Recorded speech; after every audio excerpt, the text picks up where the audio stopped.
Chapter 1। Robert Kiyosaki के दो बाप थे, एक अमीर और एक गरीब। वैसे उनके एक ही फादर थे जिन्हें वो पुअर डैड कहते हैं। जो रिच डैड थे वो उनके दोस्त माइक के फादर थे और रॉबर्ट के लिए उनके टीचर और मेंटोर की तरह थे। उनके पुअर डैड बहुत पढ़े लिखे थे। उन्होंने पीएचडी किया था, 4 साल का ग्रेजुएशन 2 साल में खत्म कर लिया और फिर 3 अलग अलग यूनिवर्सिटीज़ में अपनी एडवांस एजुकेशन कंप्लीट की, वो भी 100% स्कॉलरशिप पे। जबकि उनके रिच डैड ने 8वीं क्लास भी पास नहीं की थी। दोनों डैड्स अपने कैरियर में कामयाब थे और मेहनती थे और दोनों ही अच्छा कमाते थे, लेकिन एक को सारी जिंदगी पैसों का मसला रहा। जबकि रिच डैड शहर के सबसे अमीर आदमी में से बने।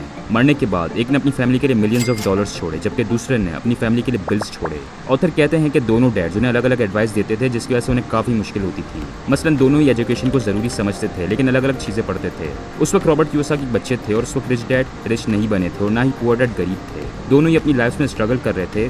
वो उनके कैरियर का स्टार्ट था, इसलिए ये बताना बहुत मुश्किल था कि आगे जाके दोनों में से कौन अमीर बनेगा और किसकी एडवाइस सही साबित होगी। पैसों को लेकर दोनों की सोच अलग थी। पुअर डैड कहते थे कि पैसों से प्यार बुरे कामों की जड़ है, जबकि रिच डैड कहते थे कि जब आपके पास पैसे नहीं होते उस वक्त आप बुरे काम की तरफ जाते हो और करते हो। ऑथर उस वक्त छोटे बच्चे थे और हमेशा कंफ्यूज रहते थे कि किसकी सुनी जाए। वो दोनों की एडवाइस पर गौर करते और सोचने की कोशिश करते कि कौन सही है। आज के दौर में गरीब और ज़्यादा गरीब होता जा रहा है और अमीर और ज़्यादा अमीर होता जा रहा है। इसकी बड़ी वजह यह है कि फाइनेंशियल एजुकेशन, मतलब अमीर कैसे बना जाए, पैसे को कहाँ खर्च किया जाए, ये सारी नॉलेज हमें स्कूल में नहीं सिखाई जाती, घर में सिखाई जाती है। जो अमीर हैं वो तो अपने बच्चों को ये सब सिखाते हैं, लेकिन जो गरीब हैं वो स्कूल जाते हैं और वही सब सीखते हैं जो बाकी सीख रहे हैं और पैसों के बारे में कुछ नहीं सीख पाते। स्कूल में उन्हें सिर्फ ये सिखाया जाता है कि पढ़ाई करो, अच्छे ग्रेड्स लो और तुम अमीर बन जाओगे। यही वजह है कि बहुत से डॉक्टर्स, अकाउंटेंट्स और मुख्तलिफ प्रोफेशनल्स जो कि पढ़ाई में अच्छे होते हैं लेकिन ज़्यादा अमीर नहीं बन पाते। ऑथर ये भी कहते हैं कि हमारे मुल्क में जो गवर्नमेंट जॉब्स करने वाले हैं वो भी पढ़े लिखे लोग होते हैं और उन्हें पैसों की इतनी समझ नहीं होती। इसी वजह से मुल्क इतना कर्जे में है। अगर लोगों को पैसों के बारे में नहीं सिखाया गया तो बहुत से लोग दूसरों पर फाइनेंशियली डिपेंड करेंगे, अपनी फैमिलीज पे, गवर्नमेंट पे, वेलफेयर पे, और अगर वहाँ से भी पैसा ना मिला तो क्या करेंगे। इसलिए फाइनेंशियल एजुकेशन बहुत ज़रूरी है। इसे आप अपने पेरेंट्स पे नहीं छोड़ सकते, वो आपको नहीं सिखा सकते क्योंकि वो खुद गरीब हैं, उन्हें इन चीज़ों की समझ नहीं है। फिर ऑथर अपने दोनों डैड्स के बारे में बात कर रहे हैं कि एक इंसान की सोच का उसकी ज़िंदगी पर बहुत असर होता है। जैसे उनके पुअर डैड अक्सर कहा करते थे कि मैं अफोर्ड नहीं कर सकता, जबकि रिच डैड कभी ऐसी बात नहीं करते थे। वो सोचते थे कि मैं ये कैसे अफोर्ड कर सकता हूँ। ये सवाल करने से आपका दिमाग काम करता है और सोचता है कि पैसे कैसे कमाए जाएं, जबकि ये कह देने से कि मैं अफोर्ड नहीं कर सकता, ये कहने से दिमाग रुक सा जाता है। इसका ये मतलब नहीं कि आप हर चीज़ खरीदना शुरू कर दो, लेकिन अपना दिमाग चलाना ज़रूरी है। रिच डैड रॉबर्ट को सिखाया करते थे कि अपना दिमाग जितना ज़्यादा चलाओगे वो उतना ही तेज़ होगा और आप ज़्यादा पैसा कमा सकोगे। पुअर डैड पैसों के बारे में सोचना पसंद नहीं करते थे, वो इस मसले से दूर भागते थे, जो कि गलत है। ऑथर कहते हैं कि आपका दिमाग आपके बाकी मसल्स की तरह है। जब आप जिम जाके बाइसेप्स की एक्सरसाइज करोगे तो आपके बाइसेप्स स्ट्रॉन्ग बनेंगे। वैसे ही जब आप किसी चीज़ के बारे में सोचते हो, किसी सवाल का जवाब तलाश करते हो, इससे आपका दिमाग मजबूत बनता है, उसकी एक्सरसाइज होती है। पुअर डैड कहते थे कि अमीर लोगों को ज़्यादा टैक्स देना चाहिए, उन्हें गरीबों की मदद करनी चाहिए, जबकि रिच डैड कहते थे कि टैक्सेस का सिस्टम सही नहीं है क्योंकि टैक्सेस उन लोगों के लिए सज़ा है जो प्रोड्यूस करते हैं और उन लोगों के लिए फ़ायदा है जो प्रोड्यूस नहीं करते।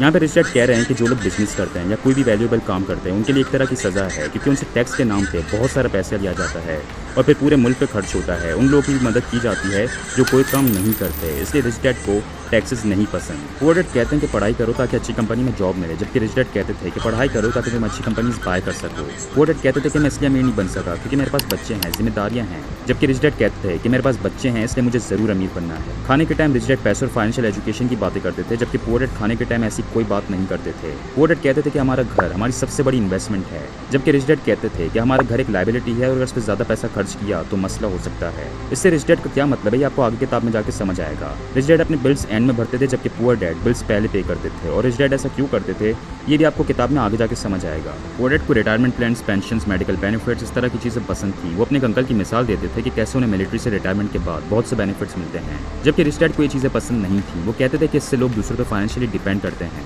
पुअर डैड पैसे बचाने में लगे रहते थे, जबकि रिच डैड इन्वेस्ट किया करते थे। पुअर डैड ने रॉबर्ट को अच्छे रेज्यूमेस और सीवीज बनाना सिखाया ताकि अच्छी जॉब्स मिलें, जबकि रिच डैड रॉबर्ट को अलग अलग बिजनेस और फाइनेंशियल प्लान्स बनाना सिखाते थे ताकि रॉबर्ट खुद से बिजनेस करे और दूसरों को जॉब्स दे। पुअर डैड कहते थे कि मैं कभी अमीर नहीं बन सकता और ऐसा ही हुआ, जबकि रिच डैड अपने आप को अमीर इंसान कहते थे। वो कहा करते थे कि मैं अमीर आदमी हूँ, अमीर लोग ये सब नहीं करते। जब वो बिल्कुल कंगाल होते थे उस वक्त भी खुद को अमीर बुलाते थे।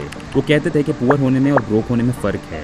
पुअर मतलब हमेशा का गरीब, जबकि ब्रोक इंसान गरीब नहीं होता, उसके साथ बस टेम्पररी फाइनेंशियल प्रॉब्लम्स होते हैं। पुअर डैड कहते थे कि पैसा ज़रूरी नहीं है, मुझे पैसे में कोई दिलचस्पी नहीं, जबकि रिच डैड कहते थे कि पैसा पावर है। इस सबसे रॉबर्ट ने बचपन में ही सीख लिया था कि एक इंसान की सोच का उसकी ज़िंदगी पर कितना असर होता है। पुअर डैड इसलिए पुअर नहीं थे कि वो कम पैसे कमाते थे, उनकी इनकम अच्छी थी, लेकिन उनकी सोच गरीबों वाली थी और उन्होंने पैसों को सही मैनेज नहीं किया और गलत जगह खर्च किया। दोनों डैड्स एजुकेशन में बहुत मानते थे। पुअर डैड चाहते थे कि रॉबर्ट MBA करे या लॉयर या अकाउंटेंट बने, जबकि रिच डैड चाहते थे कि रॉबर्ट पैसों के बारे में सीखें। 9 साल की उम्र में आखिर रॉबर्ट ने फैसला किया कि वो रिच डैड की सुनेंगे और उनके बताए हुए रास्ते पर चलेंगे। लेसन शुरू करने से पहले ऑथर ने एक पोम बताई है जिसका टाइटल है the road not taken by Robert frost. मैं पूरी पोम नहीं बता रहा, सिर्फ इस पोम का लेसन बता रहा हूँ। हर इंसान के पास जिंदगी में 2 रास्ते होते हैं, एक आसान और एक मुश्किल। ज़्यादातर लोग आसान रास्ते पर चलते हैं और जिंदगी में काम आदमी बन के रह जाते हैं। यहाँ पे आसान रास्ते का मतलब है स्कूल जाना, डिग्री लेना और एक जॉब पे पूरी जिंदगी गुजार देना। दूसरा रास्ता मुश्किल होता है जिस पे कम लोग जाते हैं क्योंकि वहाँ मुश्किलात बहुत होती हैं, लेकिन जो लोग उस रास्ते पर चलते हैं वही कामयाब बनते हैं। रॉबर्ट ने पुअर डैड की इसीलिए नहीं सुनी क्योंकि वो आसान रास्ते पर चल रहे थे, वो वही कर रहे थे जो ज़्यादातर लोग कर रहे थे, जबकि रिच डैड एक मुश्किल रास्ते पर थे। रॉबर्ट ने पूरे 30 साल रिच डैड से पैसों के बारे में सीखा और ये टोटल 6 लेसन हैं जो रिच डैड ने पूरी जिंदगी रॉबर्ट को सिखाए हैं। इस चैप्टर के आखिर में ऑथर ने कहा है कि पैसों से ज़्यादा अगर कोई चीज़ ज़रूरी है तो वो है फाइनेंशियल नॉलेज, मतलब इस चीज़ की नॉलेज होना कि अमीर कैसे बनना है। पैसा आने जाने वाली चीज़ है लेकिन नॉलेज आपके पास हमेशा रहती है। तो चलें अब अगला चैप्टर शुरू करते हैं। Chapter 2 lesson 1 the rich don't work for money. इस चैप्टर में ऑथर ने बचपन से अपनी स्टोरी बताई है। बचपन में रॉबर्ट जिस स्कूल में जाते थे वहाँ अमीर बच्चे आते थे जिनके माँ बाप पैसे वाले थे। वो जिस एरिया में रहते थे वहाँ पे 1 से लेकर 6 क्लास तक सारे बच्चे एक ही पब्लिक स्कूल में जाते थे और फिर 6 क्लास के बाद प्राइवेट स्कूल्स में जाते थे। इन अमीर बच्चों के साथ पढ़ने का मसला ये था कि रॉबर्ट और माइक को तंग किया करते थे। उस स्कूल में रॉबर्ट और उनके दोस्त माइक, सिर्फ ये दोनों ही मिडिल क्लास फैमिली से थे, बाकी सब अमीर फैमिली से थे। रॉबर्ट के क्लासमेट्स उनका और माइक का मजाक उड़ाते थे और उन्हें अपनी पार्टीज में भी नहीं बुलाते थे। एक दिन रॉबर्ट ने अपने फादर, जिन्हें पुअर डैड कहते हैं, उनसे पूछा, डैड मुझे बताएं कि मैं अमीर कैसे बनूं। तो पुअर डैड ने कहा तुम्हें पैसा कमाना सीखना होगा। तो रॉबर्ट ने पूछा मैं पैसे कैसे कमाऊं? तो पुअर डैड ने कहा अपना दिमाग इस्तेमाल करो। सच ये है कि पुअर डैड को इस सवाल का जवाब नहीं पता था। अगली सुबह रॉबर्ट अपने दोस्त माइक से मिले और उनसे इस बारे में बात की। और याद रहे कि माइक और रॉबर्ट सिर्फ 9 साल के थे। उस वक्त इतनी कम उम्र में ये मुमकिन नहीं था कि उन्हें कोई जॉब दे। तो रॉबर्ट ने माइक से बात की और दोनों ने ये सोचा कि मिलकर कोई काम करेंगे और दोनों बिजनेस पार्टनर्स बन गए। वो पूरा दिन ये सोचते रहे कि वो किस तरह पैसे कमाएं। साथ ही अपने क्लासमेट्स की भी बात करते थे। उनके पास जो नई चीज़ें हैं, उनकी नई साइकिल, नए गैजेट्स, पार्टीज, ये चीज़ें उन्हें पैसा कमाने के लिए मोटिवेट करती। काफ़ी देर सोचने के बाद उन्हें एक आइडिया आया। उन्होंने किया ये कि वो अपने पड़ोसी के पास गए और उनसे खाली टूथपेस्ट ट्यूब्स ली। उस वक्त टूथपेस्ट ट्यूब्स प्लास्टिक की नहीं बल्कि लेड से बनी होती थी। रॉबर्ट और माइक ने किया ये कि उन्होंने उस लेड को हीट देके जैसे तैसे उसमें से कॉइन्स बनाने की कोशिश की, लेकिन फिर पुअर डैड ने कहा कि ये इलीगल है और उनका बिजनेस पहले ही दिन बंद हो गया।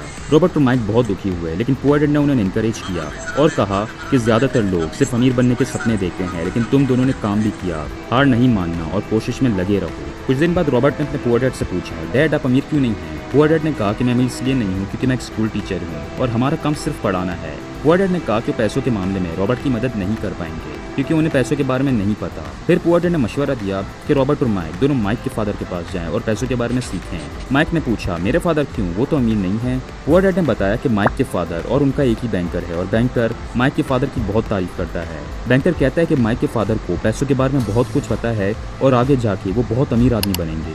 माइक के फादर वही जिन्हें ऑथर इस किताब में रिच डैड कहते हैं। माइक ने कहा अगर मेरे फादर को वाकई इतना पैसों के बारे में पता है तो हमारे पास एक अच्छा घर और गाड़ी क्यों नहीं है। पुअर डैड ने उन्हें समझाया कि अच्छा घर और गाड़ी होने का हरगिज ये मतलब नहीं कि आप अमीर हो। जैसे पुअर डैड ने उन्हें जिमी की मिसाल दी। जिमी रॉबर्ट और माइक का क्लासमेट है। पुअर डैड ने बताया कि जिमी के फादर शुगर प्लांट में काम करते हैं। उनके पास जो गाड़ी है वो उस कंपनी की तरफ से है और शुगर कंपनी में बहुत से फाइनेंशियल प्रॉब्लम्स चल रहे हैं। हो सकता है वो कंपनी बंद हो जाए। अगर ऐसा हुआ तो जिमी के फादर के पास कुछ नहीं रहेगा। और इस तरह की मिसालें हमारे आसपास भी बहुत हैं कि बहुत से लोग अपनी चादर से ज्यादा पैर फैलाते हैं और वो सब खरीद लेते हैं जो वो अफोर्ड नहीं कर सकते, जिसकी वजह से वो फाइनेंशियल प्रॉब्लम्स में चले जाते हैं। वो अमीर दिखते तो हैं लेकिन अमीर होते नहीं। फिर पुअर डैड ने कहा कि माइक के फादर अलग हैं और वो आगे जाके बहुत अमीर बनेंगे। इसलिए फिर रॉबर्ट और माइक ने फैसला किया कि वो माइक के फादर मतलब रिच डैड से मिलेंगे और पैसों के बारे में सीखेंगे। माइक के फादर बिजी आदमी थे। उनके अपने वेयर हाउसेस थे, स्टोर्स थे, कंस्ट्रक्शन कंपनी और 3 रेस्टोरेंट्स भी। जब रॉबर्ट और माइक रिच डैड से मिलने गए तो उस वक्त रिच डैड अपने एम्प्लॉयज के साथ मीटिंग कर रहे थे। माइक ने रॉबर्ट को बताया कि रिच डैड उन्हें कोई ऑफर देने वाले हैं। कुछ देर बाद रिच डैड आए और उन्होंने अपनी ऑफर दी। ऑफर ये थी कि रिच डैड उन्हें पैसों के बारे में सिखाएंगे लेकिन वो कोई लेक्चर नहीं देंगे। ऑफर ये थी कि रॉबर्ट और माइक रिच डैड के लिए काम करेंगे और रिच डैड बदले में उन्हें पैसों के बारे में सिखाएंगे। रॉबर्ट इस बारे में सोचने लगे और कुछ पूछने ही वाले थे कि रिच डैड ने कहा टेक इट और लीव इट, मतलब ऑफर मान लो या रिजेक्ट कर दो। रिच डैड ने कहा कि अपने फैसले जल्दी लेना भी एक स्किल है जो हर किसी के अंदर होनी चाहिए। हर वक्त ज्यादा सोचने में वक्त जाया ना करो। रॉबर्ट और माइक ने ऑफर एक्सेप्ट कर ली। रिच डैड ने उन्हें अपने स्टोर पे काम पे लगा दिया। वहाँ उन्हें हर सैटरडे 3 घंटे काम करना होता था और 1 घंटे के 10 सेंट्स मिलते थे। वैसे 1956 की बात है लेकिन 1 घंटे के 10 सेंट्स उस वक्त के हिसाब से भी कम।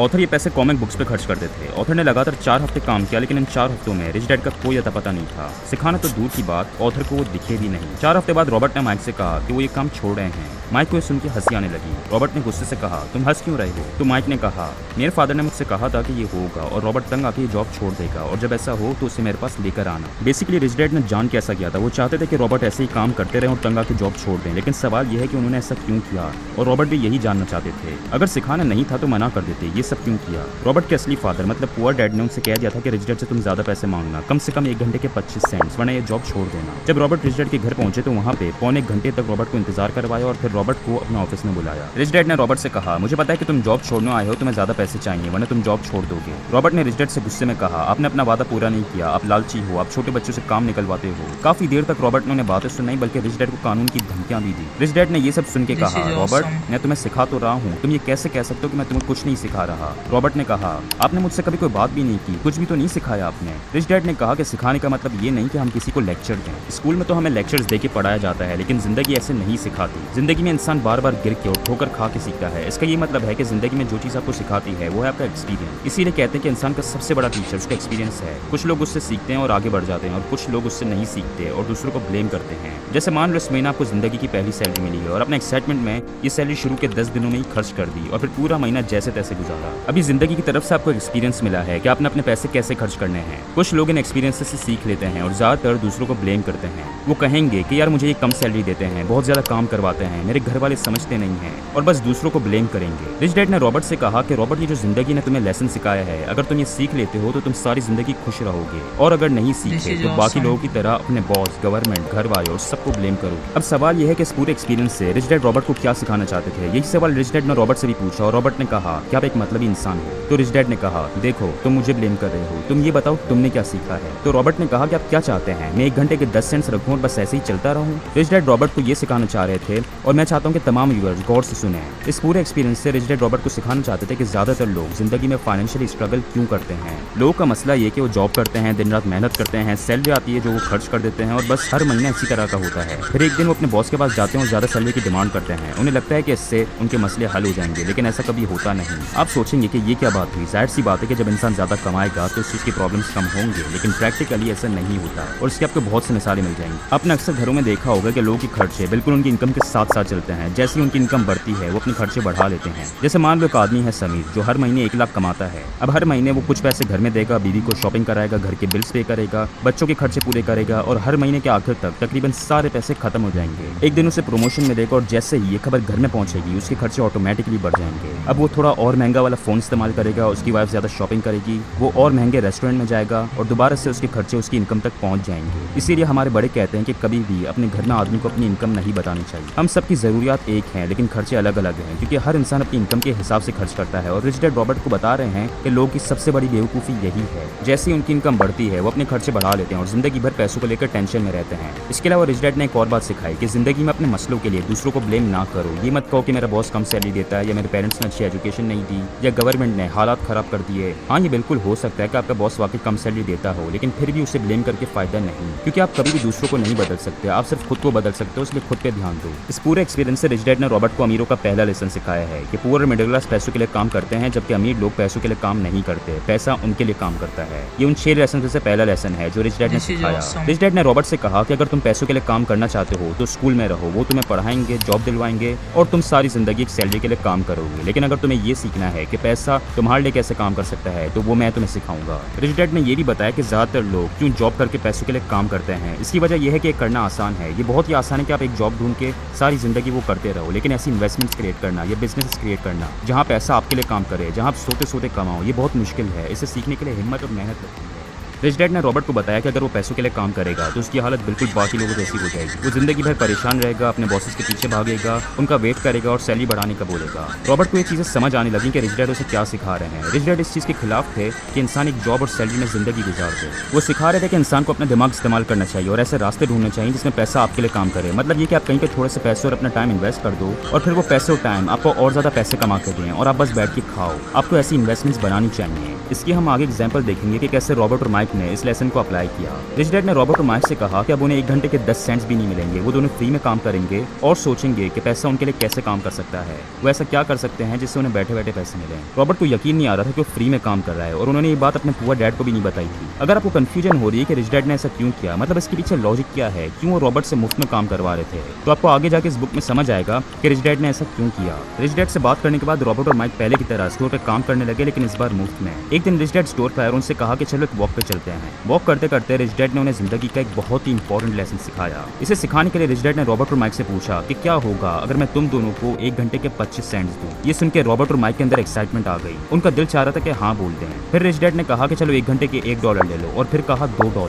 ये सुन के रॉबर्ट से बिल्कुल बर्दाश्त नहीं हो रहा था, उसका दिल चाह रहा था कि वो अभी हाँ बोलते। $2 सुनते ही रॉबर्ट के दिमाग में कॉमिक बुक्स, बाइसाइकिल और ये सारी चीजें आने लगी। फिर रिच डैड ने कहा चलो 1 घंटे के $5। ये सुन के रॉबर्ट और माइक समझ गए कि रिच डैड उनके साथ खेल खेल रहे हैं, लेकिन ये जो रिच डैड ने छोटा सा खेल खेला इसमें जिंदगी का एक बहुत बड़ा सबक सिखा दिया कि ज्यादातर लोग किस जाल में फंस जाते हैं और सारी जिंदगी उसी में फंसे रहते हैं। इस जाल को या इस ट्रैप को ऑथर कहते हैं रैट रेस। रैट रेस क्या है? इसमें 2 चीजें होती हैं, फेयर और डिजायर। फेयर मतलब डर, आप सुबह उठते हो, ऑफिस जाते हो, पूरा दिन काम करते हो और आपका पूरा महीना इसी तरह निकलता है। आप ऐसा करते हो डर की वजह से, क्योंकि आपको डर है कि अगर आप ऐसा नहीं करोगे तो आप घर का खर्चा कैसे चलाओगे, बच्चों की फीस कैसे पे करोगे, इसलिए डर वाली चीज तो समझ आती है। लेकिन लोग इस ट्रैप में असल जिस वजह से फंसते हैं वो है डिजायर, मतलब ख्वाहिश होना। जैसे ही उनके हाथ में इनकम आती है वो फजूल चीजों पे खर्च करते हैं और जैसा कि इस बुक में हमने पढ़ा है कि लोग अपनी इनकम के बढ़ते ही अपने एक्सपेंसेस बढ़ा लेते हैं, तो यहाँ भी वही बात हो रही है। जैसे जब ऑथर ने रॉबर्ट को ज्यादा पैसों की ऑफर दी तो रॉबर्ट के दिमाग में नई साइकिल, नए ग्लव्स और ये सारी चीजें आने लगी। और हम जितने भी लोग जॉब्स करते हैं सबका यही मसला है, अभी हमारी इनकम बढ़ती नहीं है और हमारे दिमाग में वो चीजें आ जाती हैं जो हम खरीदेंगे। इसी को ऑथर डिजायर कहते हैं। मतलब सबसे पहले एक इंसान डर की वजह से दिन रात काम करता है, जैसे उसकी इनकम बढ़ती है वो कुछ भी करके अपने खर्चे बढ़ा लेता है। आपने ऐसे लोग देखे होंगे जो चाहे कितना भी कमा लें उनकी जिंदगी में कभी ये टेंशन खत्म नहीं होता। जब वो 50,000 कमा रहे होते हैं तब भी उन्हें इनकम बिल्कुल पूरी होती है। जब इनकम लाख रुपए हो जाती है तो कुछ वक्त तक उन्हें खुशी होती है और सब अच्छा चलता है, लेकिन कुछ वक्त बाद दोबारा उन्हें वो इनकम बिल्कुल पूरी होती है और ये साइकिल इसी तरह चलती रहती है और इसी को रिच डैड रैट रेस कहते हैं। रिच डैड रॉबर्ट और माइक को बताते हैं कि इंसान का मकसद सिर्फ ये ना हो कि उसके पास पैसे आ जाएं, बल्कि ये भी जरूरी है कि वो रैट रेस से बचे। फिर रिच डैड बताते हैं कि अमीर लोग भी इसका शिकार हो जाते हैं और अमीरों के लिए ज्यादा खतरनाक है। मान लो 2 लोग हैं, समीर और रोहित। समीर महीने के 1 लाख कमाता है और महीने के आखिर तक कुछ नहीं बचता, जबकि रोहित महीने के 10 लाख कमाता है और महीने के आखिर तक कुछ नहीं बचता। ये दोनों ही रैट रेस में फंसे हुए हैं, लेकिन यहाँ पे ज्यादा मुश्किल रोहित के लिए है, क्योंकि अगर उसकी जिंदगी में कभी कोई भी फाइनेंशियल क्राइसिस आया या उसकी जॉब चली गई तो 10 लाख रुपए कमाना बहुत मुश्किल हो जाए। लेकिन समीर के लिए दोबारा से 1 लाख तक पहुंचना ज्यादा मुश्किल नहीं होगा। अमीरों को ज्यादा डर होता है क्योंकि उनके पास खोने के लिए ज्यादा है और इसीलिए वो रैट रेस में बहुत बुरी तरह फंसे हुए होते हैं। इस किताब में आगे जाके ऑथर ने अपने दोस्त की मिसाल शेयर की है कि कैसे वो बहुत ही हाई पेइंग जॉब करता था, लेकिन फिर उसकी वो जॉब चली गई, लेकिन उस जॉब की वजह से उसके खर्चे बहुत ज्यादा हो गए थे। अब उसे दोबारा वैसी हाई पेइंग जॉब नहीं मिल रही थी, इसलिए फिर उसने उतने पैसे कमाने के लिए और फेयर की वजह से 3 जॉब्स करना शुरू कर दी। ये है रैट रेस की मिसाल और इससे हमें ये सीख मिलती है कि कभी भी अपने खर्चे अपनी इनकम के बराबर नहीं करना, और इस तरह की मिसालें हमने कोविड के वक्त में बहुत देखी हैं। रिच डैड ने रॉबर्ट और माइक को बताया कि सिर्फ पैसा कमाना काफी नहीं है, बल्कि रैट रेस से बचना भी जरूरी है, वरना इतना पैसा आपके लिए प्रॉब्लम बन जाएगा। रिच डैड रैट रेस के लिए वो डोंकी और कैरेट वाली मिसाल देते हैं। अपने बचपन में कार्टून्स में देखा होगा कि कैसे एक डोंकी को आगे कैरेट दिखाया जाता है और वो उसके पीछे चल रहा होता है इस लालच में कि वो चीज उसे मिल जाएगी, लेकिन वो एक धोखा होता है। रैट रेस बिल्कुल वैसी है, इसमें हम किसी चीज के पीछे भाग रहे होते हैं, हमें ज्यादा सैलरी चाहिए होती है ताकि हमारी प्रॉब्लम सॉल्व हो सके, जिंदगी आसान हो जाए, लेकिन जब वो एक्स्ट्रा इनकम आती है तो कुछ वक्त बाद अपने खर्चे बढ़ा लेते हैं और उसी जगह खड़े हो जाते हैं। फिर रिच डैड ने एक और इम्पोर्टेंट चीज बताई। रिच डैड ने रॉबर्ट और माइक से कहा कि स्कूल बहुत जरूरी है, क्योंकि हर सोसाइटी को डॉक्टर्स, इंजीनियर्स, बिजनेसमैन, अकाउंटेंट्स इन सब की जरूरत पड़ती है और इन स्किल्स की मदद से ही आप पैसा कमाते हो। लेकिन लोग गलती ये करते हैं कि जैसे ही उनकी स्कूल या यूनिवर्सिटी खत्म होता है तो उन्हें लगता है कि उनकी पढ़ाई खत्म, जबकि वो सिर्फ शुरुआत है। रॉबर्ट कियोसाकी कहते हैं कि उस दिन रिच डैड रॉबर्ट और माइक के साथ काफी सख्ती से बात कर रहे थे, लेकिन ये जरूरी था क्योंकि रिच डैड उन्हें रैट रेस के बारे में बता रहे थे। रिच डैड बता रहे थे कि इन 2 इमोशंस पर नजर रखनी है। कहीं ऐसा तो नहीं कि ज्यादा पैसे आते ही आपके अंदर डिजायर पैदा हो और आप अपने खर्चे बढ़ा लो और फिर फेयर मतलब डर की वजह से रैट रेस में शामिल हो जाओ। इस चीज का हमेशा ख्याल रखना है। अगर इस पूरे रैट रेस को ट्रैप को कंक्लूड करूं तो आपने ये चीज याद रखनी है कि अगर आपकी इनकम और खर्चे बराबर हैं तो याद रखो कि आप रैट रेस का हिस्सा हो, पैसा आपके साथ खेल रहा है। इसके बाद रिच डैड ने एक और लेसन दिया जो हमने बार बार हमारी हिस्ट्री में देखा है। वो लेसन ये है कि जब भी किसी भी मुल्क में अमीर और गरीब के दरमियान फर्क बहुत बढ़ जाए तो फिर वहाँ पे प्रॉब्लम्स होती हैं। हैं। जैसे रिच डैड ने इसे यूं समझाया, मान लो एक डॉक्टर है जो अच्छा कमाता है लेकिन वो रैट रेस का हिस्सा है, उसकी डिजायर्स और फेयर्स उससे कंट्रोल नहीं होती, उसे नई नई चीजें चाहिए होती हैं जिसकी वजह से वो अपनी फीस बढ़ाएगा, जिसकी वजह से सबको हेल्थ केयर महंगी पड़ेगी। इसके बाद लॉयर्स भी अपनी फीस बढ़ा देंगे, टीचर्स को भी ज्यादा सैलरी चाहिए होगी और इसी तरह जो प्रोफेशनल्स हैं वो ज्यादा फीस और सैलरीज डिमांड करेंगे। इसकी वजह से टैक्स भी बढ़ जाएगा। लेकिन जो गरीब हैं उनकी मजदूरी सैलरीज इतना आराम से नहीं बढ़ेंगी, जिसकी वजह से फिर वो अपनी जिंदगी में कॉम्प्रोमाइज करेंगे, जैसे वक्त पे इलाज नहीं करवाएंगे, लॉयर्स को हायर नहीं करेंगे, एजुकेशन नहीं ले पाएंगे और अमीर और गरीबों के दरमियान फर्क बहुत बढ़ जाएगा, जिसकी वजह से फिर पूरे मुल्क के अंदर बहुत मसले होंगे। इसकी एक मिसाल है 1930 में आने वाला ग्रेट डिप्रेशन। बहुत से लोगों की जॉब्स चली गई, लोगों के पास खाने को कुछ नहीं था, जबकि कुछ अमीर लोग बहुत ज्यादा अमीर बन गए और ये चीज बाकी लोगों को अच्छी नहीं लगी, जिसके बाद उन्होंने प्रोटेस्ट किए और पूरे मुल्क में हंगामे हुए।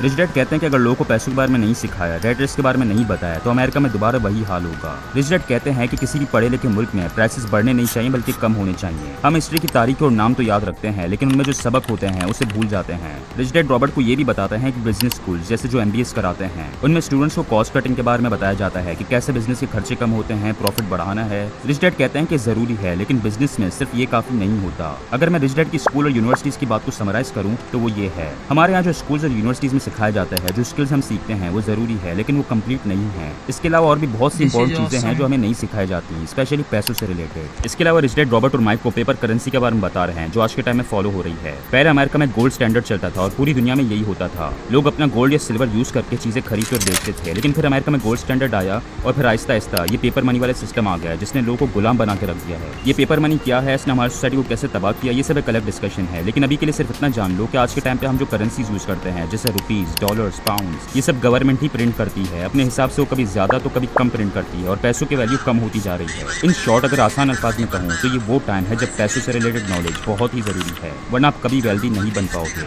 लोग पैसों के पीछे भागते हैं और ये भूल जाते हैं कि ये बस एक कागज का टुकड़ा है, इसकी वैल्यू हर वक्त कम होती जा रही है। आपको चाहिए कि आप रियल वेल्थ बिल्ड करो, मतलब प्रॉपर्टीज, जमीनें खरीदना और दूसरे एसेट्स जो आपको इन्फ्लेशन के टाइम में हेल्प कर सकें। एसेट्स के बारे में हम नेक्स्ट चैप्टर में डिटेल में सीखेंगे। जाते हुए रिच डैड ने रॉबर्ट और माइक से कहा कि तुम लोग फ्री में काम करते रहो, अपना दिमाग चलाओ, ये सोचो कि पैसे तुम्हारे लिए कैसे काम कर सकता है। बहुत से लोग बस जिंदगी भर जॉब करते हैं, उन्हें बहुत से मौके मिलते हैं लेकिन वो उसका फायदा नहीं उठाते। वैसे बार बार आप ये सुन रहे हैं कि पैसा आपके लिए काम करे, इसका मतलब क्या है? इसका मतलब ये है कि आप कुछ ऐसा करो कि बिना टाइम दिए, बिना काम करे आपको पैसे मिले। अब इसके बारे में रॉबर्ट और माइक ने काफी सोचा लेकिन उन्हें समझ नहीं आ रहा था कि वो क्या करें। एक दिन जब वो स्टोर पर काम खत्म करके घर जा रहे थे तो उन्होंने एक चीज नोट की। उनके स्टोर की जो मैनेजर थी उनका नाम था मिसेस मार्टिन। वो स्टोर में कॉमिक बुक्स को काट रही थी और उन्हें एक बॉक्स में डाल रही। तो रॉबर्ट ने उनसे पूछा कि क्या कर रही हैं? मिसेस मार्टिन ने बताया कि वो इन कॉमिक बुक्स का पहला पेज कट करके डिस्ट्रीब्यूटर को देती हैं, इससे उन्हें कोई डिस्काउंट मिलता है और बाकी जो कॉमिक बुक होती है वो उसे एक बॉक्स में डाल देती हैं। ये कॉमिक बुक्स वो होती हैं जो बिकती नहीं है और डिस्ट्रीब्यूटर को वापस कर दी जाती हैं। जब डिस्ट्रीब्यूटर स्टोर पर आया तो रॉबर्ट और माइक ने उससे बात की और पूछा कि क्या वो उन कॉमिक बुक्स को रख सकते हैं। डिस्ट्रीब्यूटर ने कहा कि ठीक है, लेकिन शर्त ये थी कि वो उन कॉमिक बुक्स को दोबारा बेचेंगे नहीं और स्टोर पे काम करते रहेंगे। रॉबर्ट और माइक ने ये डील मान ली। माइक के बेसमेंट में एक खाली कमरा था जो फारिग था, तो रॉबर्ट और माइक ने वहाँ एक लाइब्रेरी शुरू कर दी। अड़ोस पड़ोस के बच्चे उस लाइब्रेरी में कॉमिक्स पढ़ने आते थे। उन्हें 10 सेंट्स की एंट्री फीस देनी पड़ती थी और उसमें 2 घंटे का टाइम मिलता था और ये बच्चों के लिए एक अच्छी डील थी क्योंकि उस वक्त एक कॉमिक बुक 10 सेंट्स की आती थी और लाइब्रेरी में वो 2 घंटों में 4 से 5 कॉमिक्स पढ़ लेते थे। उन्होंने माइक की छोटी बहन को लाइब्रेरी में रख लिया और उसे एक हफ्ते के $1 देते थे। रॉबर्ट और माइक ने 3 महीने लाइब्रेरी चलाई और एक वीक में उनकी कमाई 9 से $10 होती थी। 3 महीने बाद लाइब्रेरी में कुछ बाहर के लड़के आए और लाइब्रेरी में लड़ाई हो गई, जिसके बाद फिर रिच डैड ने सजेस्ट किया कि वो ये लाइब्रेरी छोड़ते हैं। उन्होंने ये लाइब्रेरी बंद कर दी और स्टोर पर काम करना छोड़ दिया। रिच डैड उन दोनों पे प्राउड फील कर रहे थे क्योंकि वो पैसों के लिए काम नहीं कर रहे थे, पैसा उनके लिए काम कर रहा था। वो लाइब्रेरी में जाके घंटों काम नहीं करते थे बल्कि उन्होंने एक ऐसा सिस्टम बना दिया था जिसकी वजह से वो बिना काम करे पैसे कमा रहे थे। इसको बोलते हैं पैसों से काम करवाना। इससे पहले कि हम सेकंड लेसन शुरू करें, हम इस पूरे लेसन के इंपॉर्टेंट पॉइंट्स जल्दी से रिवाइज कर लेते हैं। नंबर 1, अमीर लोग पैसों के लिए काम नहीं करते, पैसा उनके लिए काम करता है। मतलब ये कि बिना टाइम